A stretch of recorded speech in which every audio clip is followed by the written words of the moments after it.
As this girl was walking, she bent down to pick up a paper lying on the ground. Suddenly, her pants ripped from the back. She heard the sound and quickly turned around, but she could not see anything. She started reading the paper when two girls walking behind her noticed the ripped pants. They looked at each other and said, "Wow, people still wear clothes like this?"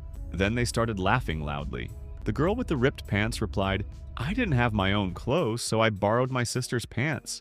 Maybe they are too tight." One of the girls laughed and said, "Yes, they are definitely too tight." Then both girls walked away laughing.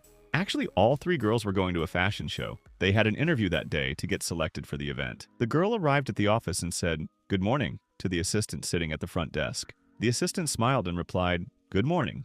The other two girls saw her again and started laughing and smiling at her.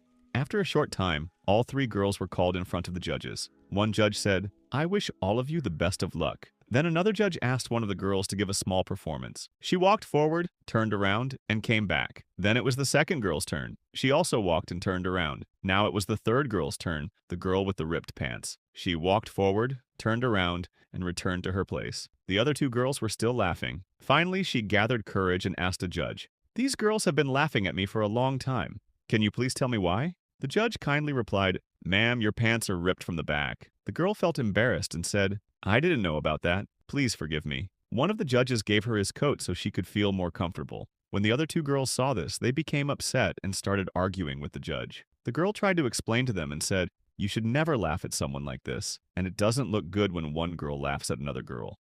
While the girls were talking, the judges were discussing among themselves. Finally, one judge stood up and made the announcement. "Your old arguments are over now. We have selected Mia Brooks to represent our company in the fashion show." A few moments earlier, Mia Brooks looked nervous, but now she was jumping with happiness. The other two girls started complaining again and making noise. The judge stood up and said, "Your overconfidence has caused your failure. You may leave now." So friends, the lesson from this story is that people who make fun of others often end up becoming a joke themselves. How did you like this story? Let us know in the comments and don't forget to share it with your friends.